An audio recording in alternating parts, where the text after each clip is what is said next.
Shalom. Shalom, brothers. All praise goes to Yahweh Ba'Shem Yahweh Shai.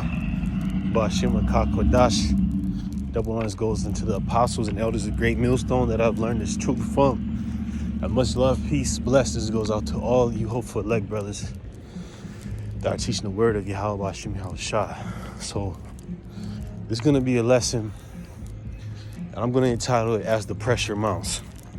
Right? As the pressure mounts, how are we to respond? Because when you think about pressure, one thing that comes to mind, for me at least, is like a busted pipe, right? If pressure runs along inside of pipe or tube, whatever, and it gets too high, that pipe will bust and will be of no use, of no effect. So what's an escape from that? For that doesn't happen, so that pipe or whatever becomes ineffective, for it to be malleable, for it to be hardened and able to withstand and endure the pressure, right? Because if you use a certain type of pipage, if you will, that's not necessary for the type of pressure you're gonna put through it, it'll burst. If it's too weak, it'll burst. And we're seeing that happen with a lot of people. We're seeing that happen with Israelites of other schools that are folding to the will and the agenda of our sworn enemy, the Edomites. Which really, when you look at a lot of these dudes, they already been down with the agenda. But as we see these things taking place on earth, you know, Esau putting his plans into formation and executing them, we see that these other Israelite groups are part of the execution as well. You know, certain underlings of these men, let's just say the leadership, they out of there. They done been sold out, right? So you got guys that have teetered the fence about what they want to do in this truth, whether they're going to be against the agenda or for it. They're opting to be a part of it. So what are they? They are pipes that bursted under the pressure. You got people, just regular people in the world, that busted so far under the pressure of taking what? That shot. You know? Or any other thing that is you can apply to being down with the side of Satan versus being down with the side of the godly, you know? Because when you look at a lot of these things that are talked about in mass media and Hollywood and all this other shit, a lot of it is supposed to be thought-provoking so Esau can get you. So it can get you, what side of the fence are you going to be on? Are you going to be pro Kaepernick or against Kaepernick type of shit? All that shit is Hollywood bullshit. But it's brainwashing. But when you speak about the pressure is being applied utmost right now. Because never have I ever, in all the years I've been alive, seen people's entire livelihoods be threatened at such a massive rate, at such a massive scale and massive rate, behind not complying to something the government is talking about. Losing their job, which was what? Equal to no money. And we know what no money means in this society, which loves the USD, the US dollar, is you become a nobody. You can't eat, you can't provide, you can't have shelter, you can't have water. Because to work and to make money for these things is how you provide them. You know what I mean? So with all that being said, because of Esau applying the pressure to these people are folding. Now, when it comes to the men of Yahweh Ba'Shem Yahweh Shai, you few sisters out there, we have something that's different than the world. We have comfort. We have examples. An example is a very powerful thing, you know, because it shows you how to move. It shows you things that have happened aforetime and have been aforementioned, so that when you go through similar circumstances, you can know what to do. You see what I'm saying? So what have the men of the Lord always done? We've always relied upon our power, upon Yahweh Ba'Shem Yahushai.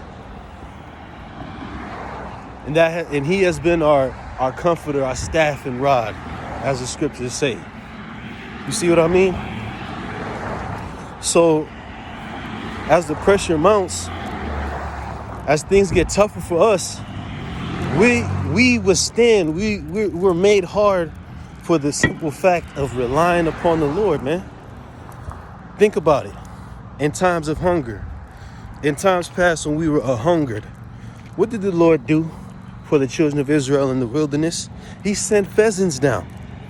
He sent manna down so they could eat. So they could eat, quote unquote, angel's bread. It was just a spiritual moment because I seen just 3 deer passing by. Urban area at that. But you know, man, it's the fact that the Most High, so I gotta get my thoughts back in order. The Most High provides in the time of necessity, in the time when pressure is high. Look at Elijah. The very risk of death. At the time of Elijah, you got to understand the prophets were being persecuted. The men of the Lord that do what we do, prophesying, the authorities at that time were killing them. It said what's her name? Jezebel, which is a woman that's synonymous with wickedness and harlotry. Even to this day, a woman that's considered promiscuous is called a Jezebel. She was the actual woman that lived at the time of Elijah that persecuted the prophets, man. She was a Hamite woman who was the woman of the Israelite king at that time, the king of the house of Judah, which was Ahaz, you know? Which I may be mistaken. Ahaz might have been of the northern kingdom, Salakia. But through her evil will and intent, she was killing prophets, man. But what did the Lord have happen? He had men that relied upon him escape, man. Elijah, prime example, which is a centerfold of that story. He escaped. He didn't face death, but you know what? He was constantly in the spirit. Now we're going to go through fuck-ups in the flesh. We're going to go through doing things that are miscounted, miscalculated, and an error. Just like Peter. When the pressure was on him, right before the Lord, right after the Lord was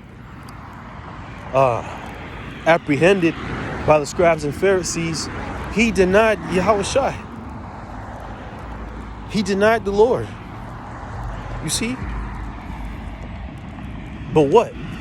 Of said man, as the story, develops, he received mercy and he was sincere. Even before that happened, he had a sincere heart towards serving Yahweh Ba'Shem Yahushai, the Lord, the Most High Yahweh, and his son. And that was counted for him righteousness, to where even after that fact, Peter was forgiven, and then he continued on in the doctrine. You know what I'm saying? So it's the thing I'm trying to get at is the pressure, man. As the pressure mounts, we're to rely upon the Holy Spirit, upon our God, not carnal things, not the flesh, not wine or drink, not eating comfort foods, not women, your beloved hoe that had other men before you. You see what I'm saying? Not people in this world. We got the brotherhood, which has Yahushua in them, and we got fasting and praying. You know what I mean? We got fasting and praying, which is a very prevalent example, the most spiritual example I can offer of relying upon the Spirit in times when pressure mounts. Because Yahushua, when he was tasked with ridding a man of a devil, his servants couldn't do it. You know why? Because he said, these kind go not out but by prayer and fasting. So praying, communicating with your Lord in your thoughts and your words, giving supplication to the Lord, begging him for his mercy, as well as fasting, not eating, afflicting your flesh. So you're telling the Most High how serious you are about him. That's what you're really doing when you fast. You telling the Most High, I mean this. I mean what I say. I mean what I say in my prayers. You see? And that, what did Yahweh Shai do? When the pressure mounted upon him, he went to the Garden of Gethsemane and prayed to the point of blood issuing out of his skin, man. Do you see what I mean? So as the pressure mounts, we have examples of what we're supposed to do. And we have examples of what you're not supposed to do, being presumptuous. Look at King Saul. He was presumptuous in the fact that he spared the flocks of the Amalekites for sacrifice, which he thought was righteous, and sparing the Amalekite king, which he thought was righteous as well. Which even sparing the Amalekite king, I mean, you can make an argument that he was showboating, because when you spare a king, you usually give him as a presentation to your people, so you can say, "This, I conquered this man." Do you see what I'm saying? But he did it. I had to do more research on the topic, of course, but he was doing it because as he gave the excuse to Samuel, he said, "Oh, well, I thought the Lord was pleased with," when beforehand Samuel told him, "You slay utterly men, women, children of Amalekites and all their flocks." You know why? Because they're defiled, disgusting people. Those very same flocks that he spared, some of them Amalekites was having sex with those damn animals, man. That's how low and disgusting Esau is. Do you see what I'm saying? So, man, as the pressure mounts, don't worry about losing your job. Don't worry about not having food in your pantry, your refrigerator empty because you broke. You can't go to the store because you don't got that thing or whatever. The Most High is going to provide for you. The Most High could, when you have $0 to your name, everybody going to the grocery store because they got that thing. The Most High could have a dove descend and give you food, man. Your favorite food or whatever kind of food. Could be crude food. Could be shit you don't even like, but it's lawful and you're sustained. Remember, the scriptures say, with food and raiment, let us therewith be content. So what? You may be outside, outdoors. So you may lose your wife. She might step out on you, take your children, get the chip put in them. You know what I mean? They might, but the Lord, also to give balance when it comes to, most of the brothers' children, they are going to be saved. They are going to be protected in those times. For our women, it's iffy because, the Lord could judge them for being wicked against you. Or if you of a brother that is forgiven, to forgive them and that she'll be cool because the woman is saved in childbearing. But don't worry about them. Don't worry about them because pressure could be put on you through them. So you can't worry about them. It's all in the hands of Yahweh Ba'ashem Yahweh Shai. And that's what you got to recognize. Through physical injury. You may be a brother during Jacob's trouble, you fucking running somewhere, you break your leg or some crazy shit. Don't you know the most Yahweh Shai had the power to heal sicknesses, ailments? How much you think it's easy for him to heal a broken bone? Do you see what I'm saying? So, man, as the pressure mounts, what are we to do? Pray, fast, and don't be carnal. Because the scriptures tell you how the works of the flesh are manifest, the contention, the idolatry, fornication. You got to stay away from that. And we are abhorring, we are built up in the practice of already abhorring the things of this world that are detrimental to our salvation, right? You should be. You should be getting away from certain niggas. You shouldn't be, partaking in drugs, having a party-yardy lifestyle, planning your next 5 years in this kingdom. We live day to day. So that's something we practice, but it's something that you should hold to. It's something that we have to hold fast. Like Yahushua said, hold fast till I come. When you hold something fast, like faster than your seatbelt, you have it tight. It's secure. You see? Through any goddamn 6'5" linebacker try to tackle you, you got that ball tight, man. That's how we supposed to have the truth throughout any opposition that comes our way. We're not going to let that ball fall. Never fold. Even under faced with death. The men of the Lord never fold. Okay? And if we be of the elect, Yahweh Shem Yahushua gonna put the spirit on us to not fold, man. He's gonna put the spirit on us to do what we're called to do. And he's done that from the beginning. Whether you've been in the truth 5 months to 5 years to 15 years we not doing this of ourselves. You know what I'm saying? So continue, man. Don't get weak. If you brothers out there, you're getting weak, you're getting weary, you know what I'm saying? You find yourself escaping into fleshly pleasure, man, fast. Detach yourself from the food and drink to your best ability. Maybe just a water fast to where you're dealing with liquids as long as possible, and put up constant prayers, constant, the mentality of knowing what's going to happen, prophecy. Because remember, the spirit of Yahushua is the spirit of prophecy. You meditating on the things to come is a surety, so to speak. It's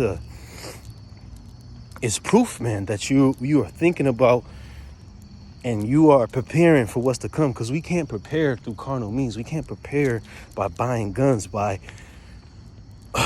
stocking our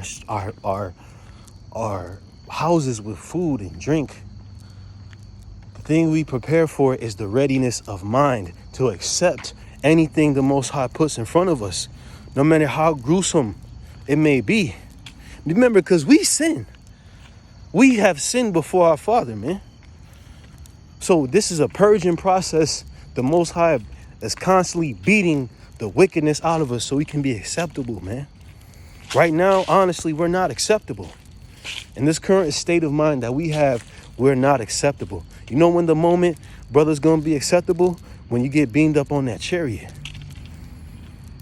Like that video, that prolific video where the woman was explaining, the Most High as a silversmith plucks you out of the fire when he sees his image in you. Right now, we might be murky. We need to be wiped off. We have spots. But this hell is going to do away with that. So we got to look at it as a good thing. So as the pressure mounts, man, think about it. Pressure is increasing, man. People are bugged out. You're going to have people confronting you personally. Oh, I see you on YouTube. Oh, he's one of those guys that you don't want to take the... Oh, he's a terrorist. Oh, he abuses blah, blah, blah. He's crazy. He has weapons. Come on, man. This is the type of shit these people are going to say. Remember what they said to Yahushua? They charged him through his words about physically destroying the temple, when that's not even what he meant. Think about all the words that are catchy, that are, easy for people to paint a bad picture about us, that we said on the highways and byways, that we said on video. Man, when it's time for the persecution to come, Esau is going to have a field day with our videos. Oh, you said you're going to kill a white person here. Oh, you said, you see what I'm saying? So you got to be ready for that. As the pressure mounts, what are you going to do? And I'm applying it to myself, man. Us as brethren, we just have to keep relying on the spirit, man. Because there's nothing in anything you see physically that can help us. It's in the spirit. It's of the spirit world. That's the only thing. You know? So man, think about that. Think about the pressure. The pressure mountain. How are you gonna respond? How are we gonna respond? Are we gonna break? Are we gonna bust? Are we gonna bust?